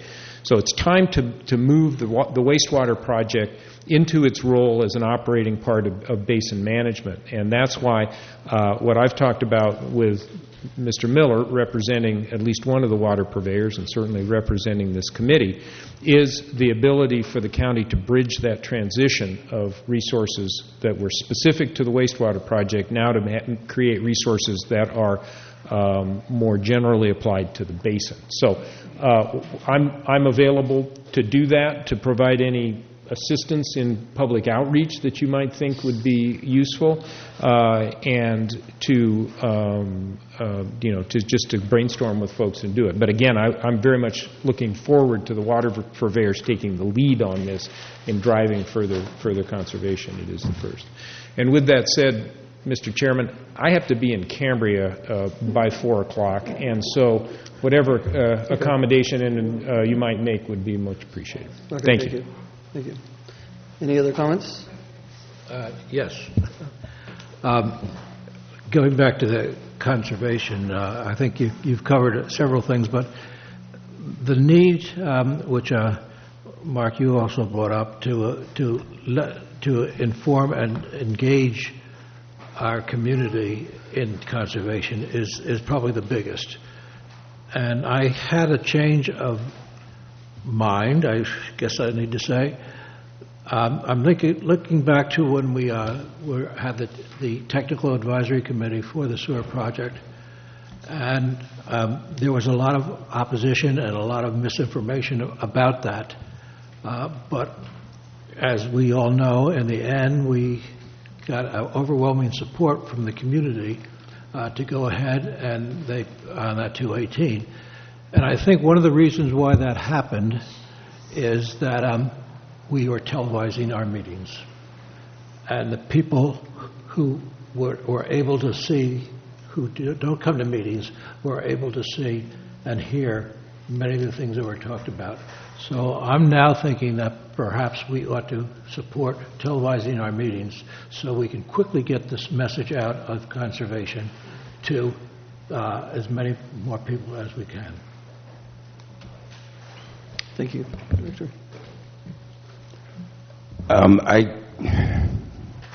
Thank you. I've always believed that. I think this would have been a wonderful discussion to have out in front of the community on television, because this is very complex. You see that one of the keys that is needed is for the homeowner to have information so that they can direct the contractors. And if they're not getting what they deserve from a contractor, they can move on. But they need to know first what the options are so they can direct the contractor. Some of the things we've heard were pretty disappointing. I agree that purveyors have a key role here. That's why Monday night we're considering our next round of price increases.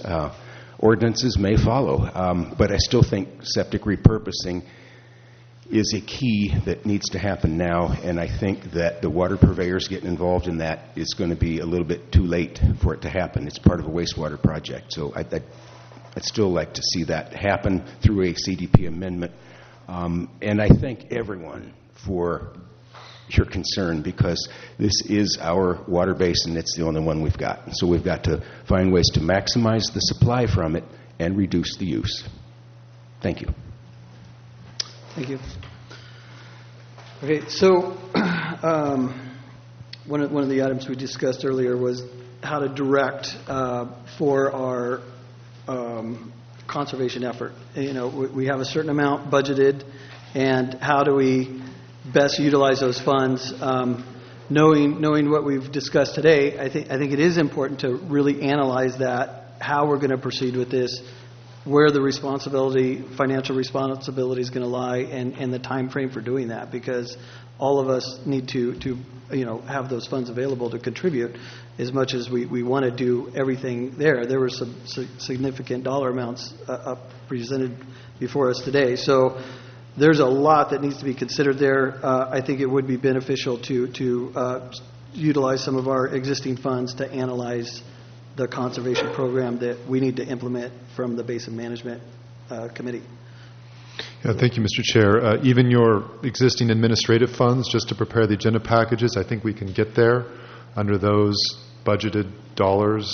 My time to frame this up in the next 4 weeks so that you have more clarity on next steps and on funding sources and how the flow of dollars and programs might specifically work. I mean, the intent of this meeting was 2 things. One, to get the initial ideas out and receive feedback, and if those are well received from the committee, then we'll go to the next more detailed level of looking at if there is going to be some bridge funding, how the mechanics would work, how this would then get rolled over into a community-wide funding vote, what things can be done right now, draft products for public information assembled over the next few weeks, so that when we come back in May, we have a definitive door hanger program, mailer program. Here's what the costs are,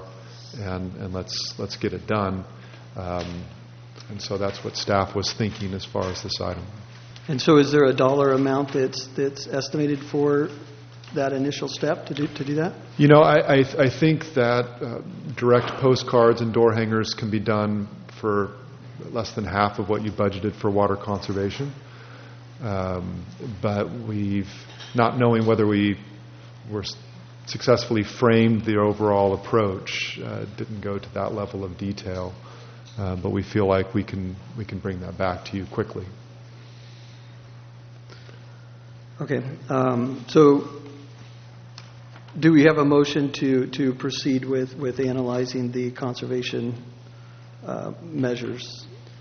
I think one way to frame the motion might be to direct staff to bring back the specifics of the financial process and the public information process for your next meeting for adoption. Okay. Do we have a motion to do that? I'd make that motion. Okay. Do we have a second? I'll second that with one question. When you say specifics, do you mean what a hanger or a postcard would look like? Okay. I would like you to approve that. Yeah, okay. That's what I'd like to. Yeah. Yes, that was a second. A question. I realize we meet once a month, and the repurposing of the tanks, the tank activity is really very strong right now, especially in my community. I'm already done. And my community, with Sunset Terrace, lots of people are working on it, and there is a lot of confusion. So there's some urgency, I think, in this getting the word out to people. Is it appropriate for us to form maybe a subcommittee that could actively help you putting together outreach program? One way to do this would be if we could just get into the hands of homeowners a very quick notice that this is being discussed in public. It's coming back for a May meeting. Rebates are being discussed. And the cost of clean and close is being discussed. If there's something we can get out there as a blast, we can work with county staff to do that in the interim so it can happen before the next meeting. Okay. Because the flyers and the mailers to the doorstep have been, I think, widely appreciated out there, and it could be something simple and quick perhaps we can work with county staff Sure. to accomplish that. And again, we're happy, we've done a substantial amount of outreach on septic repurposing, as you know, the brochure, the town halls, we've had literally thousands of people through. We have also, last I heard, undertaken a specific person-to-person contact with each of the contractors on the list to inform them of our desire to see more tanks repurposed. So, if it is the pleasure of this committee that some kind of reminder of septic tank repurposing be set within the phased, within each phase of the project, we certainly can provide the mailing list and potentially within the budget of the wastewater project provide some support for getting a postcard out to remind folks of that if it's the desire of the committee. That's an easy thing to do. We can do that. I know there's a motion and a second on the floor, Mr. Chair. Okay. And do we agree on that? Does everybody confirm on that motion, right? Yes. Yeah, if roll call vote. Motion maker was Garfinkel, Director Garfinkel. Yes. Director Senia. Yes. Director Gibson. Yes. And Vice Chair Zimmer. Yes. I think staff has enough direction to get something in hands quickly. Okay. And to move this forward. And then the next thing, could we bring back the video? It seems like there is a big push to do that and bring that back on our next agenda and itemize that and take a second look at that. Absolutely. And look at, one of the things we'd want to look at is the cost of that. I know we went back and forth and, one of the concerns that was brought up, are we limiting the amount of people by whether or not they have access to the cable channel versus the audio that also other people have access to, but are we limiting more people by accessing it through video or not? That was one of the big questions, and some people have strong opinions on that, whether it is or isn't. And can we look at, is there some way to identify that, given a better perspective of whether that's true or not? Staff will certainly bring that back, and all meetings, the audio will always be posted, regardless.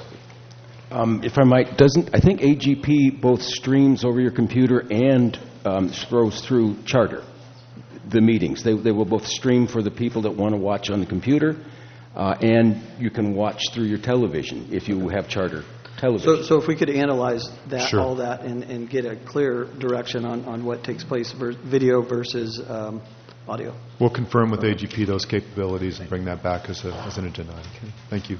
Okay. And do we need a motion to put that onto the agenda? I think staff has enough direction. Okay. So, Mr. Chairman, if I might, if you can hold your quorum and would excuse me, my alternate is also double booked this afternoon, and with your kind permission, I will, if we finish this item, which it seems we have, I'll absent myself at this point. Okay. We'll see you next month. Okay, thank you. I think at this point, I believe we're finished at this point and ready to... Oh, public comment, too. Public comment. Yeah. I'm sorry. Okay, thank you. Okay, I'll open the floor to public comment.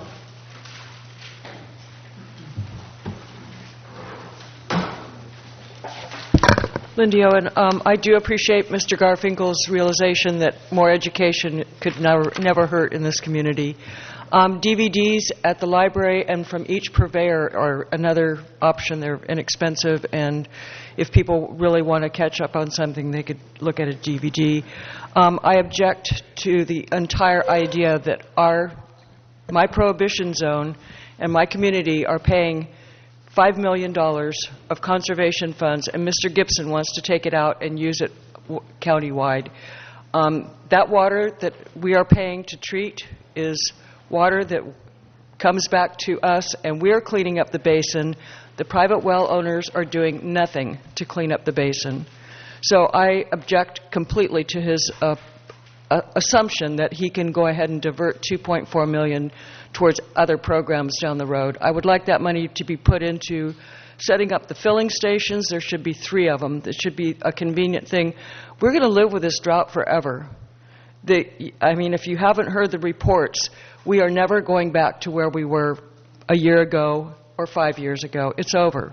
California has pulled every last bit of water out. The rain that comes down just wets the earth. It's not filling lakes because we have so much sun and heat, it's evaporating it. So we're in a new cycle now, and the sooner that we begin to use this recycled water into our own tanks, and again, the upper aquifer wells, you're talking about the new 8th Street well, I think, is possibly going to have a fill station. 10th Street is a tiny little place. I'm talking about, we need to think through what it would take to get a truck delivery that's efficient.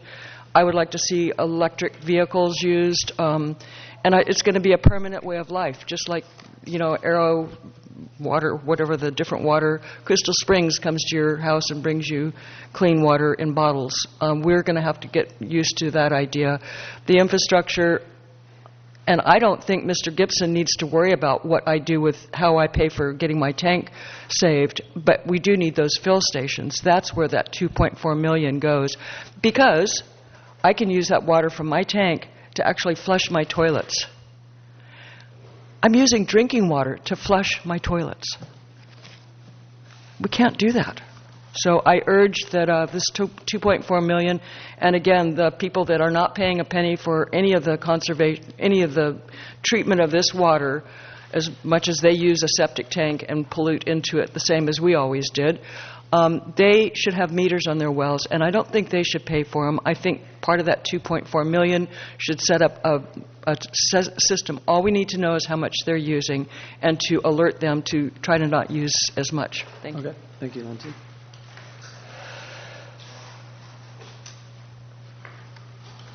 Keith Weimer, Sierra Club, Los Osos Sustainability Group, and a homeowner. I wanted to address a few of the things that were said. First, I want to bring up the point that one of the funding sources was the current funding that's being used for the wastewater project conservation program, and the potential for shifting that over to use for these rebates. One of the issues that I hoped you would discuss is whether the county should request an amendment to the CDP.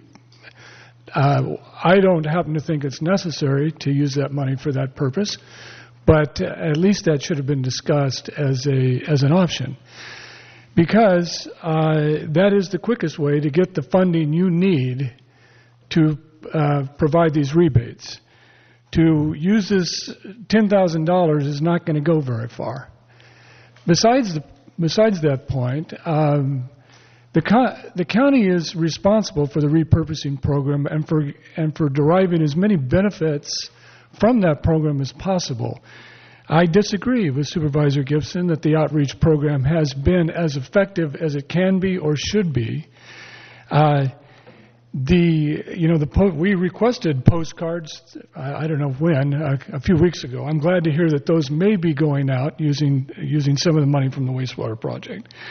I wanted to point out that the county hasn't done a lot to promote repurposing, because the permits that Supervisor Gibson mentioned, when you consider that they are part of that electronic permit process, I don't really believe the county does much. Basically, it's up to the contractor to fill the tank with water, to disinfect it, and then to report back that it's met the requirement. Where's the cost to the county in that step of the permitting? I don't know that we're saving much there. And I want to address just the idea of spreading the cost of the wastewater project conservation money basin-wide. The wastewater project area is 90% of the community. If you spread the cost of a conservation program basin-wide, you may save people, 10% on their assessment. The county right now is responsible for $5 million going towards a conservation program to maximize conservation for 90% of the community. There's a lot of that program that has not been implemented. A lot of the targets were not met, and so forth. I just want to reiterate, I'll just be quick here, that the best way to have a 218 pass is to have a very strong conservation program. And it is the best way if the county expects to have an assessment to offset some of the wastewater project costs. And so that needs to be implemented right now. Okay, thank you.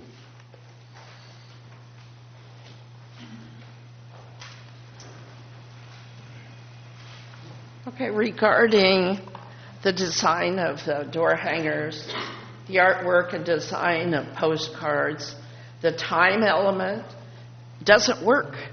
People are already all over the streets in phase 1 installing and hooking up their laterals. We can't wait 90 days to get postcards and door hangers out there. We have people in the community that are quite capable of setting up a committee and doing this work and having them out in just a couple of weeks.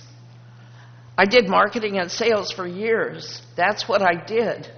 And it doesn't take 6 months to do a project like that. And it doesn't cost a ton of money to do that. We just need to get to the people and the contractors and the list of people that are getting the funds to cover the cost. But we need your cooperation in helping us to do that, to get reuse of our septic tanks. We just got, this week, a new list of the contractors and different people that the county has provided. 8 pages. Before we had 3 pages. Now there's 8 pages. And a lot of them aren't even qualified to do this work, but the county has put them on the list, and they're the ones that if they put in slurry or sand, they make a lot more money. A lot of them are not even from our community. They don't care about the water conservation or the water reuse or any of this. They want to make money. And they're going to tell the people that you can't save your septic tank. You have to do this. They're not cooperating. So it's up to us to educate them on what they can and can't do. And it's cheaper to have a reuse program of the septic tank than it is to fill it full of sand and to fill it full of slurry. We don't want that. Plus, for resale of your property, it's going to make a difference on the value of your property having a big chunk of concrete in the middle of your yard. So these are things we need to address. I would like to head a committee. I would like to put together a program. And I would like to work with the community and educate them on what's possible. And I would like for you to give me a copy of that entire program you presented today. Can you do that? Thank you. Thank you.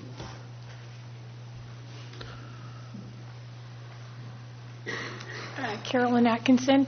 I'd like something to take to LOCAT next Thursday, just a little something to read or, hand out. The other thing is I went to many presentations from SLO Greenville and the county on the reuse and that kind of thing. And the county did provide a lot of opportunities for people to find out about this. So it wasn't like it was in a vacuum. Anyway, but if I could get something we could hand out, that would be great. Thank you.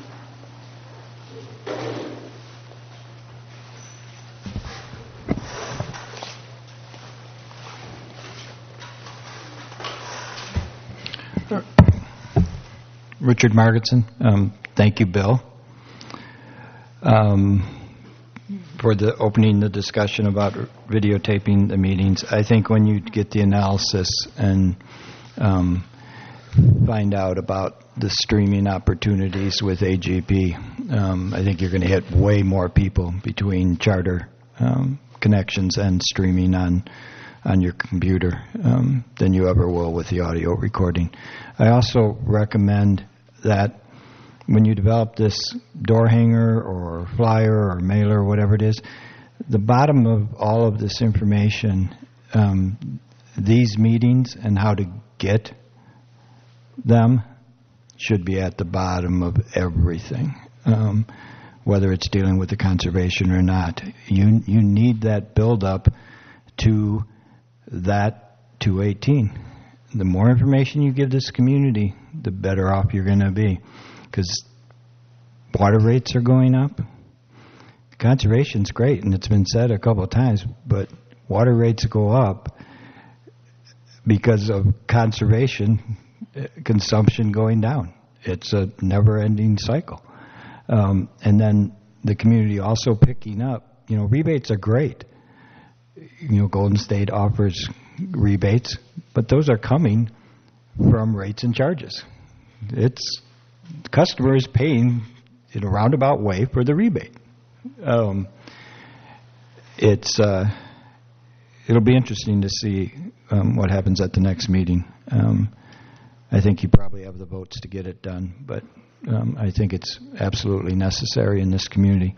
The other thing I just wanted to touch on for a minute is the county program and the county money. I think it'd be advisable for the committee members to actually pull up that document, the Water Recycling and Conservation Program, and look at it again, and look at what is required in the outlying years. That was a condition that the county had to meet in order to start the project.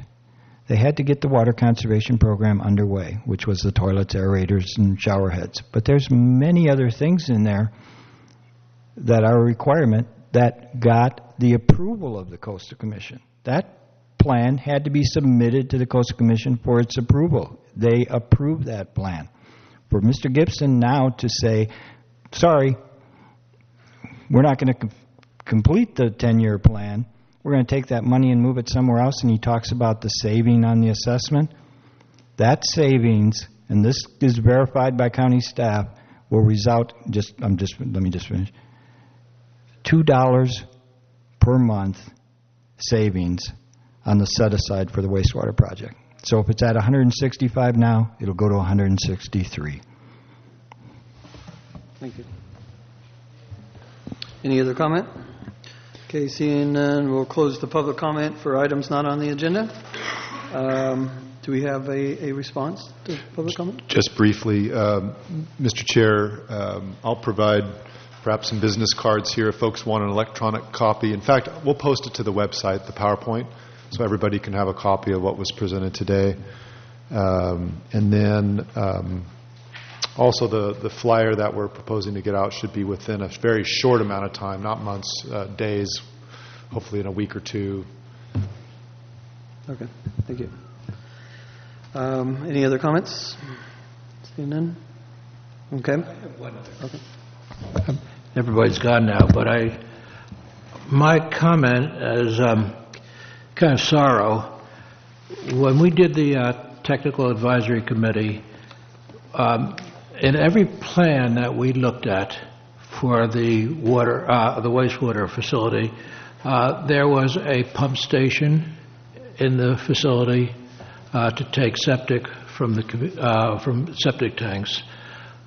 And I was under the impression, and maybe I just didn't go far enough, but sometime after that, the TAC was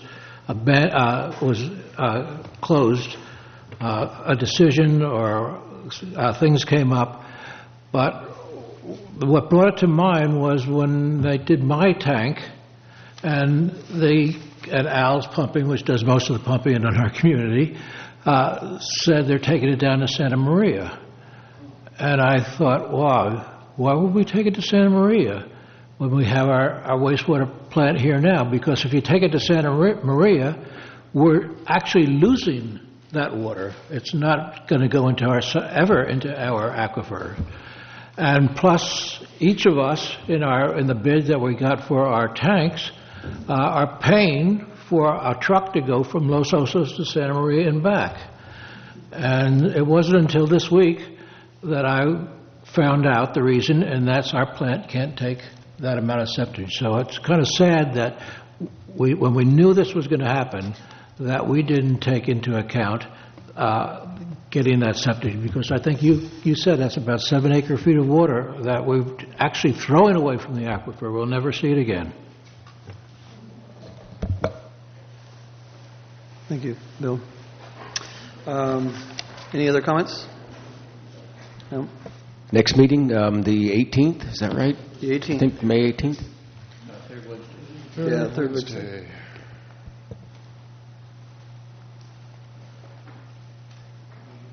That would be the 18th. Yep, that is the 18th. Okay, with that, meeting's adjourned. Thank you. Thank you.